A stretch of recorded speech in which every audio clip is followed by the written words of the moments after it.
Let's fry some jumbo shrimp. We'll need shrimp, yellow mustard, hot pepper sauce, eggs. Toss all those ingredients in a bowl, mix them up real good, and set it aside. Capiche? Now for the dry mix: flour, onion powder, garlic powder, Creole seasoning for that kick, brown sugar, smoked paprika, a pinch of salt. Mix everything together until it looks nice and even. Grab your shrimp, shake off the excess wet mix, and toss them into a plastic container with your dry mix. Put the lid on and shake it violently like a real Italian grandma arguing about sauce. Heat the deep fryer to 375 ref.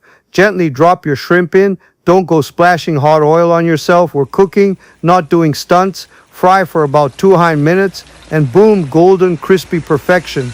I'll drop the link for the deep fryer below. Need the full recipe? Just say the word